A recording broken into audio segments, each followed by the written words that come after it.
ఈనాడు, ఆంధ్రజ్యోతి, ఆంధ్రప్రభ, సాక్షి ఈ 4 పత్రికల్లోని వార్తలు, వార్తా విశేషాలు తెలుసుకుందాం. అందరికీ నమస్తే. అమరావతి 2.0 అమరావతి మళ్ళీ స్టార్ట్ అయింది. అమరావతి పునర్నిర్మాణానికి శ్రీకారం చుట్టిన సీఎం చంద్రబాబు 3 ఏళ్లలోగా పూర్తి చేయాలని ఆదేశం. సిఆర్డీఏ కార్యాలయ భవన పనులతో పునఃప్రారంభం. విధ్వంసం ముగిసింది, నిర్మాణం మొదలైంది అని వ్యాఖ్య. వైకాపా ప్రభుత్వ నిర్వాహకంతో 7,000 కోట్ల రూపాయలు అదనపు భారం పడిందని ధ్వజం.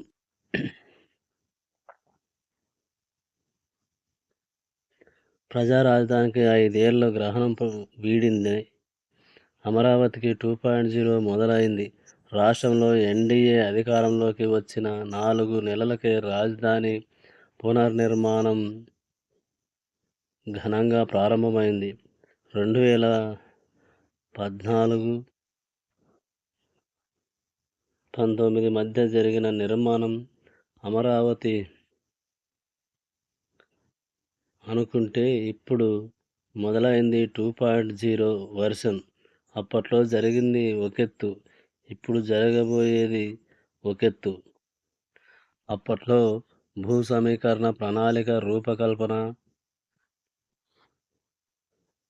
నిధుల కొరత, రాజధాని నిర్మాణం ఆశించినంత వేగంగా జరగలేదు. కానీ ఇప్పుడు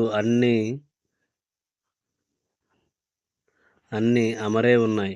భూమి ఉంది, ప్రణాళికలు సిద్ధంగా ఉన్నాయి. ఇప్పటికే కొంత మేర నిర్మాణాలు పూర్తి చేసుకున్న భవంతులు, రహదారులు, వంతెనలు ఉన్నాయి. కేంద్రం ఆర్థికంగా చేయూతనివ్వడంతో పుష్కలంగా నిధులున్నాయి.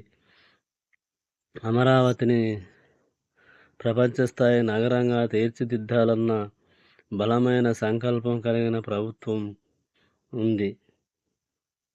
ఇంకేం కావాలి? ఇక పరుగులు పెట్టడమే అమరావతి పునర్నిర్మాణాన్ని. మిగతా 2వ పేజీలు వేసారు. ప్రజా రాజధాని మళ్ళీ పురుడు పోసుకుంది.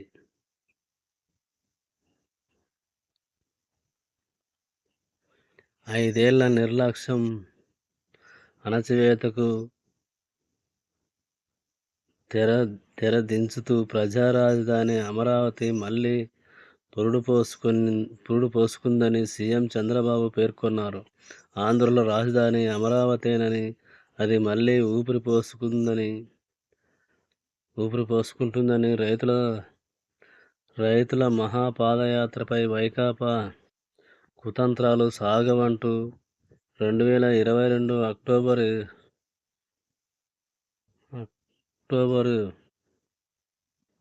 22న తాను ఎక్స్లో పోస్టు చేశానని గుర్తు చేశారు. ఎట్టికేలకు విధి తన పంథాను మార్చుకుంది.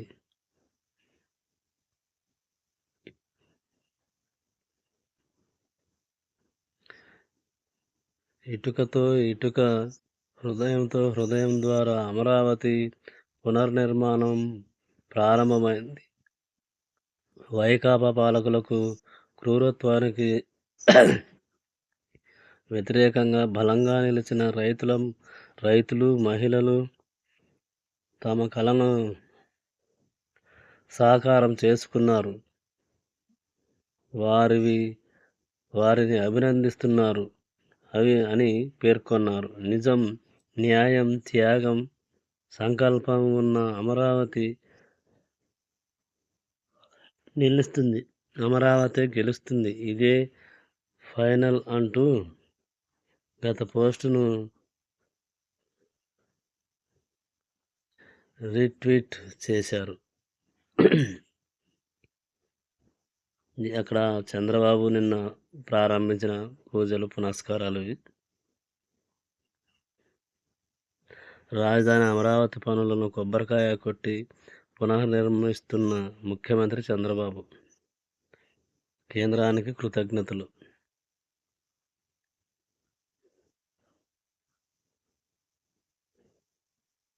2019కి ముందు రాజధాని పనుల్ని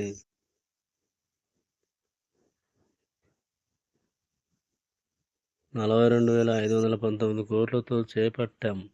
గత ప్రభుత్వం పనులు నిలిపివేయడంతో అంచనా వ్యయం పెరిగింది. ఇప్పుడు మరో 7,000 కోట్లు అదనపు భారం పడుతుంది.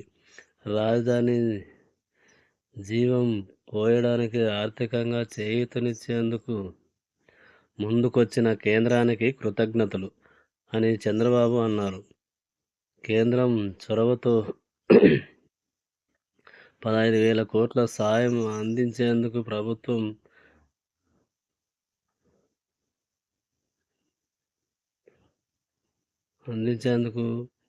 ప్రపంచ బ్యాంకు, ఏడీబీ ముందుకొచ్చిన్నారు. పోలవరం ప్రాజెక్టు తొలి దశకు కేంద్రం 12,500 కోట్లు ఇస్తుంది. ఆ పనులు 10-15 రోజుల్లో మొదలవుతాయని తెలిపారు.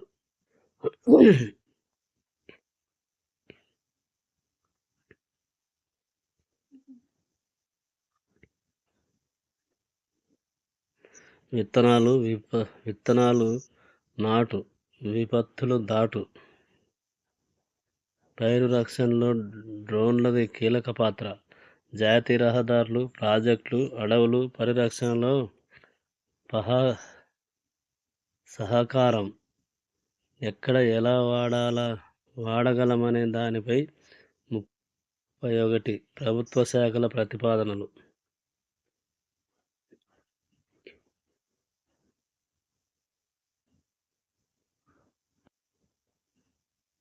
ఇంటర్ విద్యార్థినిపై పెట్రోల్ దాడి.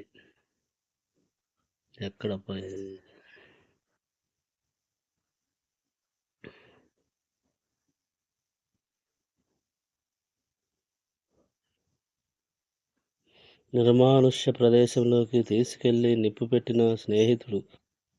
చావు బతుకుల మధ్య బాలిక. పోలీసుల అదుపులో నిందితుడు. ఈనాడు. కడప. బద్వేలి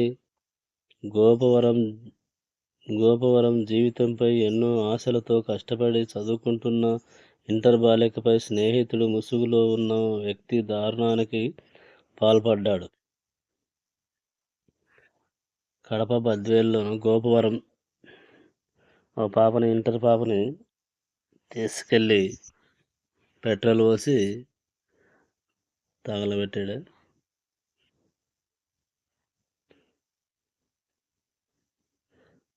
స్నేహితుడి ముసుగులో ఉన్న వ్యక్తి దారుణానికి పాల్పడ్డాడు. కలవడానికి రమ్మని చెప్పి పెట్రోల్ పోసి నిప్పంటించాడు.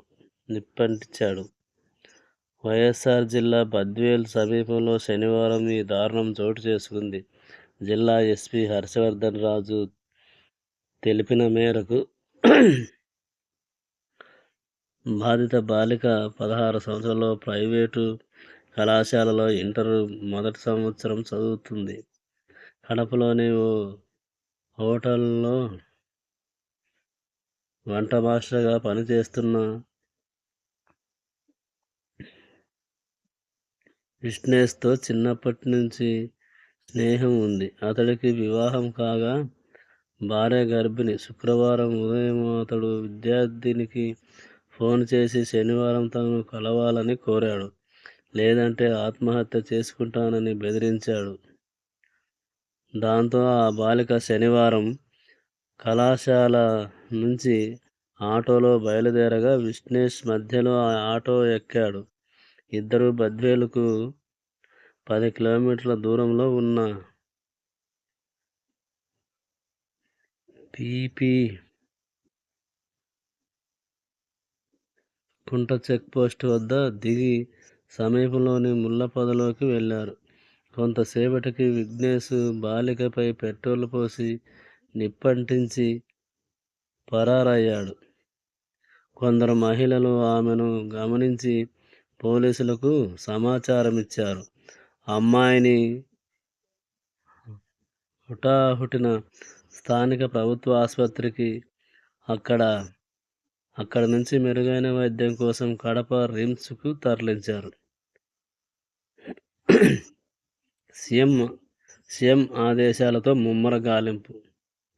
నిందితుడిని వెంటనే అరెస్టు చేయాలని సీఎం చంద్రబాబు ఆదేశించడంతో పోలీసులు 4 బృందాలు ఏర్పాటు చేశారు. వారు తీవ్రంగా గాలిస్తుండగా రాత్రి వేళ ఓ బృందానికి నిందితుడు కనిపించడంతో అదుపులోకి తీసుకున్నారు. బాలిక ప్రస్తుతం 80% కాలిన గాయాలతో చికిత్స పొందుతుంది. ఆమె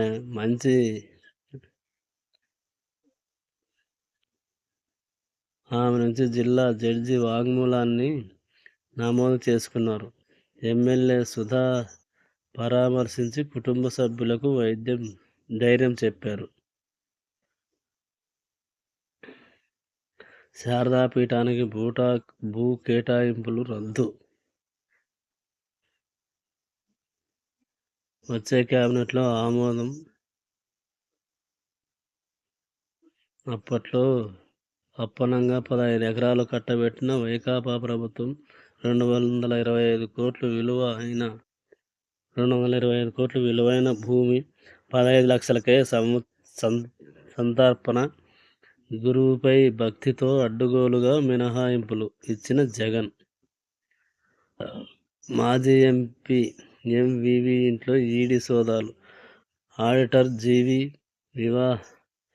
నివాసంలోనూ తనిఖీలు.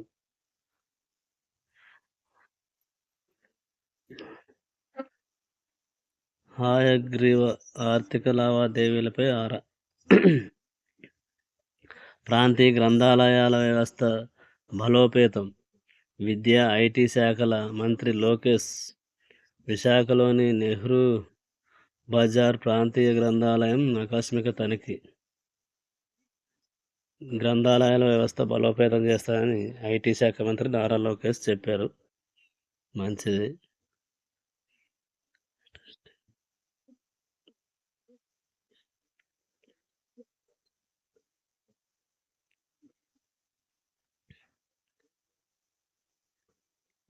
నేతన్యాహు నివాసమే లక్ష్యంగా హెజ్బొల్లా డ్రోన్ల దాడి.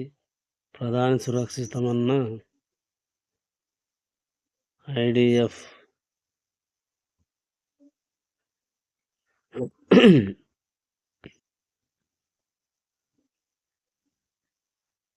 కొనసాగుతున్న ఇజ్రాయెల్ దాడులు.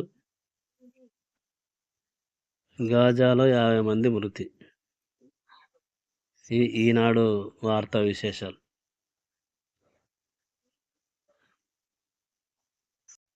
ఆంధ్రజ్యోతి వార్తా విశేషాలు చూస్తాం. రాజధాని పునఃప్రతిష్ఠ, అది ఇంతకుముందు ఈనాడులో చెప్పుకునింది. అమరావతికి ఇక మంచి రోజులు, 3 ఏళ్లలో తీర్చిదిద్దుదాం, నిధులు వస్తున్నాయి.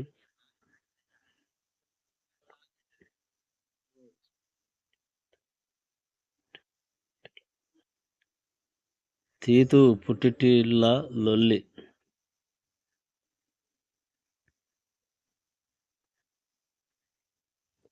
రాష్ట్రం కోసం రైతులు భూములిచ్చి త్యాగం. గత ప్రభుత్వం ఎన్నో ఇబ్బందులు పెట్టింది. మంది రాక్షసులు వచ్చిన అమరావతిని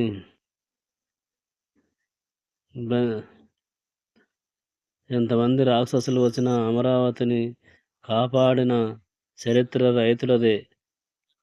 రాణి రుద్రమదేవిలా రాజధాని ప్రాంత మహిళలు పోరాడారు. నేను కూడా వారి కోసం జోలి కట్టి పోరాడడానికి మద్దతు పలికాను.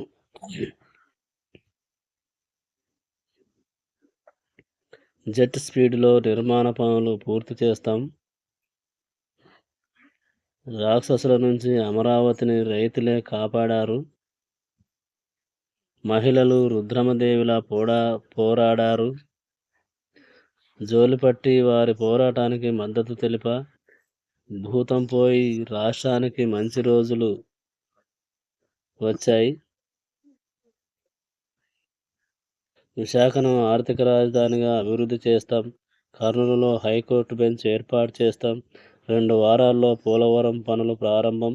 రాజధాని అమరావతి నిర్మాణ పనుల పునఃప్రారంభంలో సీఎం చంద్రబాబు. నిధులొస్తున్నాయి. ప్రపంచ బ్యాంకు ఏడీబీ నుంచి రాజధానికి 13,600 కోట్లు. డిసెంబర్లో 10% అడ్వాన్సుగా ఇవ్వనున్న ఆర్థిక సంస్థలు. జనవరి నెలాఖరు నాటికి మొదటి విడత రుణం విడుదల. మరో 1,400 కోట్లు ఫలించనున్న కేంద్ర ప్రభుత్వం. 1,400 కోట్లు భరించనున్న కేంద్ర ప్రభుత్వం. కాల పరిమితి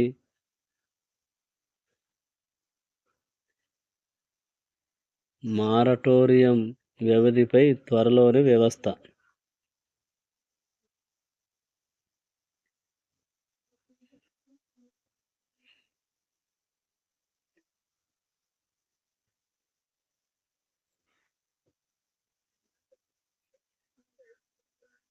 అమరావతికి ఇక మంచి రోజులు. 3 ఏళ్లలో తీర్చిదిద్దుతాం.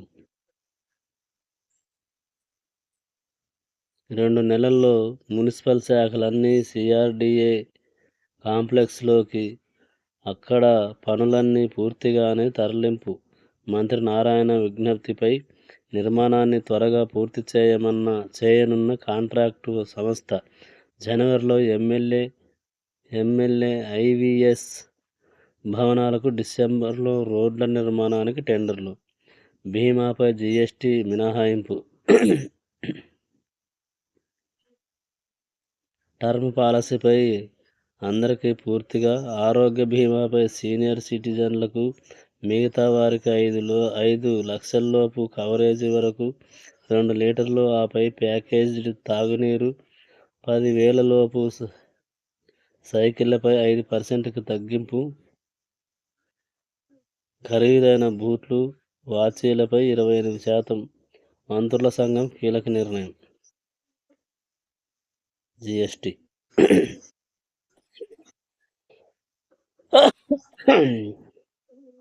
విమానాలకు బెదిరింపులు మోత. ఒక్కరోజే 30కి పైగా సర్వీసులకు అన్నీ ఒట్టివే. వారంలో 70కి పైగా విమానాలు హెచ్చరికలు. పండుగ సీజన్లో సంస్థలు కోట్ల రూపాయలతో నష్టం. కంపెనీల ఈసీఓలతో బీసీఎస్డీజీ సమావేశం. రాజకీయ కోణంపై అనుమానాలు. దొంగ పోలీస్.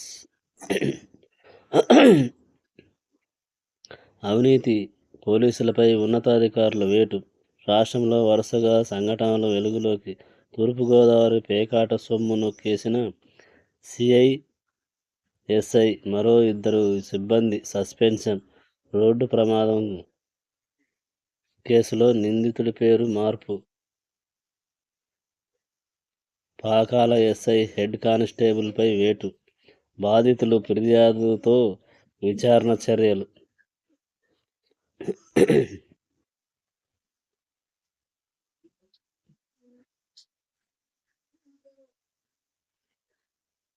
ఋషికొండ గుదిబండ ప్యాలెస్పై రాష్ట్ర ప్రభుత్వం తర్జన భర్జన. గత ప్రభుత్వంలో 500 కోట్లతో నిర్మాణం.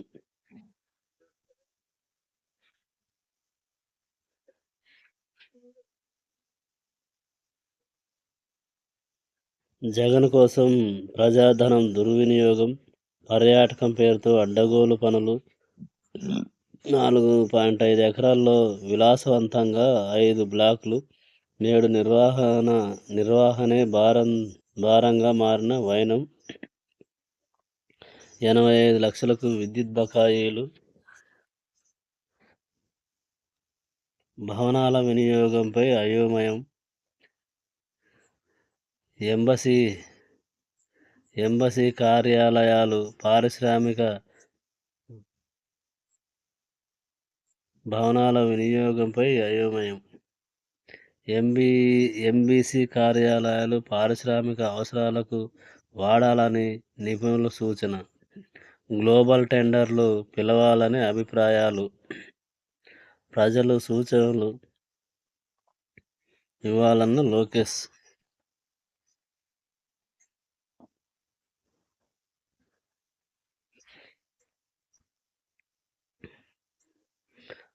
తాను 30 ఏళ్ళు అధికారంలో ఉంటానని కలలు కన్న నాటి ముఖ్యమంత్రి జగన్ తన కుటుంబం కోసం విశాఖ రుషికొండపై 500 కోట్లతో అత్యంత విలాసవంతమైన ప్యాలెస్ను నిర్మించుకున్నారు. చట్టాలను ధిక్కరించి నిబంధనలు ఉల్లంఘించి మరీ ప్రజాధనం దుర్వినియోగం చేశారు. జగన్ చేసిన నిర్వాహకానికి ఇప్పుడు ఈ ప్యాలెస్ను ఏం చేయాలో కూటమి సర్కారుకు అంతు చిక్కడం లేదు. ఎలా ఉపయోగించుకోవాలో అర్థం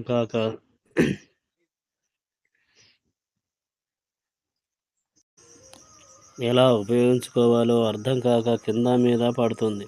కొత్తగా నిర్మించిన 5 భవనాలు పర్యాటక అవసరాలకు ఉపయోగపడవు. కన్వెన్షన్ సెంటర్గా మార్చుకునే పరిస్థితి కూడా లేదు. అధికారులు సమావేశాలకు ఉపయోగించుకుందామన్నా చాలా భారమవుతుంది. ప్రస్తుతం ఈ భవనాల నిర్వహణే రాష్ట్ర ప్రభుత్వానికి భారంగా మారింది. ఈ భవనాలను వినియోగిస్తే కేవలం విద్యుత్ బిల్లులే నెలకు 25 లక్షల వరకు వస్తాయి. ఇతర నిర్వహణ ఖర్చులు ఉంటాయి. ఈ మొత్తాన్ని భరించగల ఈ నిర్మాణానికి నెలకి 25 లక్షల కరెంటు బిల్లులే వస్తాయంట. దీన్ని భరించేది ప్రభుత్వానికి భారంగా మారిందని ఆంధ్రజ్యోతిలో వేశారు. ఇవి ఆంధ్రజ్యోతి విశేషాలు. లంచం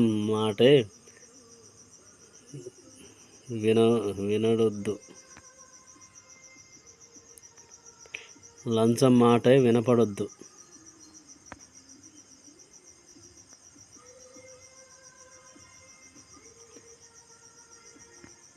పాలనలో మార్పులే నా ఆంక్ష, సమగ్ర అభివృద్ధే లక్ష్యంగా సమిష్టిగా పనిచేద్దాం, ప్రభుత్వంపై ప్రజలు నమ్మకాన్ని నిలబెట్టుకునేలా పాలన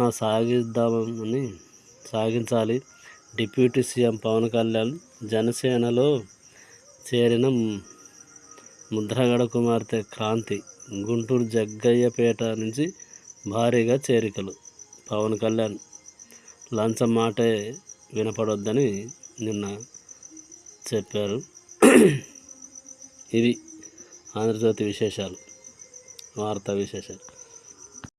ఆంధ్రప్రభ వార్తా విశేషాలు చూద్దాం. రాజధానికి కొత్త కళ, 3 ఏళ్లలో పూర్తి చేస్తాం అని చంద్రబాబు చెప్పింది. కొత్త పింఛన్లకు కార్యాచరణ, సంక్రాంతి కానుక కొత్త పింఛన్లకు కార్యాచరణ. వచ్చే నెల నుంచి దరఖాస్తులు స్వీకరణ. వివిధ విధి విధానాల రూపకల్పనకు 8 మంది మంత్రులతో ఉపసంఘం. మరోవైపు బోగస్ పింఛన్దారులు ఏరివేత. ఇప్పటికే 2 లక్షలకు పైగా బోగస్ పింఛన్దారులు గుర్తింపు. నోటీసులు జారీ చేసి తొలగింపునకు కార్యాచరణ.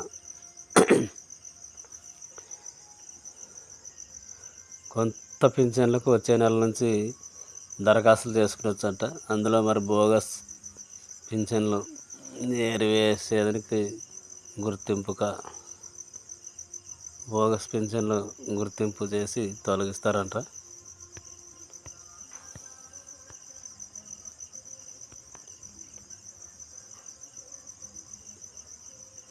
భీమపాలశీలకు ఊరట. ఇంతకుముందు చెప్పుకున్నదే అది కూడా. జవాన్లపై మావోల ప్రతీకారం, మందు పాత్ర పేల్చిన నక్సల్స్. కడప జిల్లా వాసితో సహా 2 జవాన్లు మృతి, మరో 2కి తీవ్ర గాయాలు. క్షతగాత్రులను ఆసుపత్రికి తరలింపు, మావోల కోసం ముమ్మర గాలింపు. దళిత వాలంటరీ హత్య కేసులో మాజీ మంత్రి కుమారుడు. దళితుని చంపిన పినిసె శ్రీకాంత్ పరారీలో నిందితుడు. ధర్మేష్కు రిమాండ్. చైతన్యాహు ఇంటిపై లెబనాన్ డ్రోన్ల దాడి.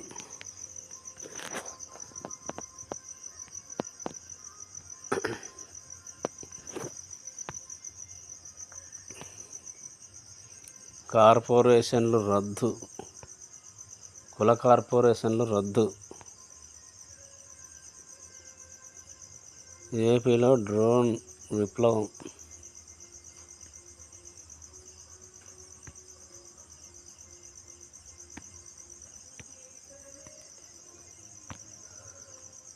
ఎలిమెంటరీ స్కూల్లో మంత్రి లోకేష్. ఇక్కడ మంత్రి లోకేష్.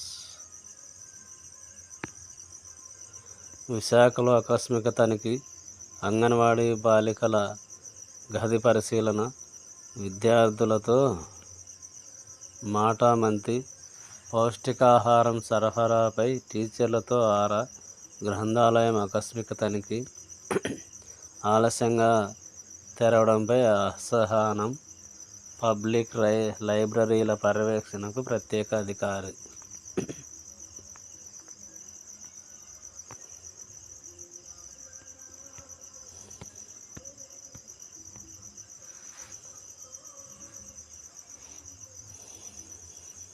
ఇది ఆంధ్రప్రభ వార్తా విశేషాలు. సాక్షికి వదం. సాక్షిలోని వార్తలు చూద్దాం. ఈ రోగానికి మందేది? రాష్ట్ర వ్యాప్తంగా గాలిలో దీపంలా మారిన ప్రజారోగ్యం. విజృంభించిన విషజ్వరాలు, డెంగీ, మలేరియా, టైఫాయిడ్.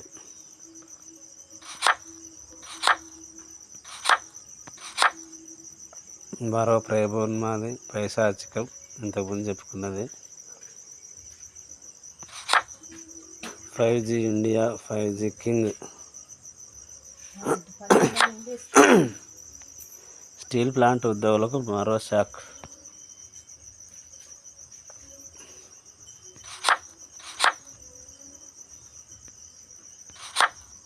రాష్ట్రంలో కుప్పకూలిన ప్రజారోగ్య వ్యవస్థపై మాజీ సీఎం వైఎస్ జగన్ ధ్వజం. ఏం చెప్పారు? విజయనగరం జిల్లాలో ప్రబలిన అతిసార ఘటనలే ఇందుకు ప్రత్యక్ష ఉదాహరణ. 11 మంది చనిపోయిన, వందల సంఖ్యలో బాధితులున్న చంద్రబాబు ప్రభుత్వం నిద్ర వీడడం లేదు అని జగన్ అన్నారు. బాధితులకు పాఠశాల బెంచీల మీద చికిత్స అందించడం దారుణం. నాణ్యమైన అత్యవసర వైద్యాన్ని అందించడంలో ప్రభుత్వం విఫలం. లిక్కర్, ఇసుక స్కాములో నిండా మునిగిపోయిన ప్రభుత్వ పెద్దలు ప్రజల కష్టాలను గాలికి వదిలేశారు. డయేరియా బాధిత గ్రామాల్లో మంచి వైద్యం, తాగునీటి పనులపై ప్రత్యేక దృష్టి పెట్టాలి అని జగన్ మాట్లాడా.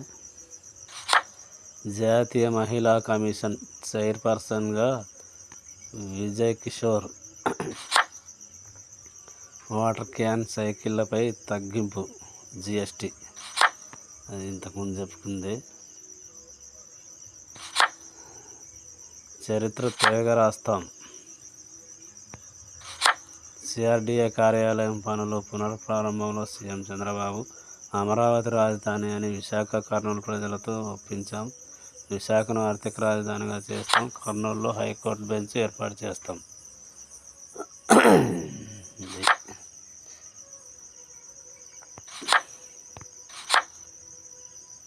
మూర్ఛకు శాశ్వత పరిష్కారం.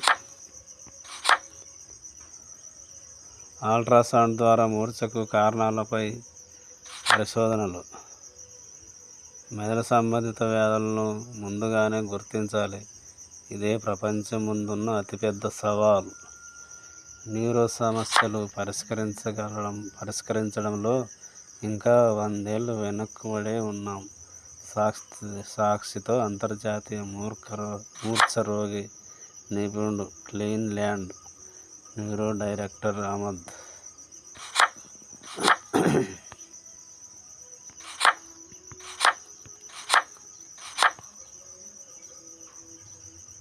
తనను ప్రేమించాలని ఇంటర్ విద్యార్థినికి వేధింపులు. అత్యాచారం చేసి ఆపై పెట్రోల్ పోసి నిప్పంటించిన కిరాతకుడు. ప్రాణాపాయ స్థితిలో బాధితురాలు. వైఎస్ఆర్ జిల్లా గోపవరం మండలంలో దారుణం. ఇది ఇంతకుముందు చెప్పుకుంది. ఇంటర్ విద్యార్థి ఆ పాపపై పెట్రోల్ పోసి తగలబెట్టింది. ఇవి సాక్షి న్యూస్.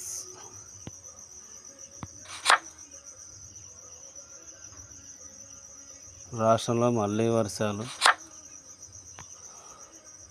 సరే, ఇంతటితో ముగిద్దాం.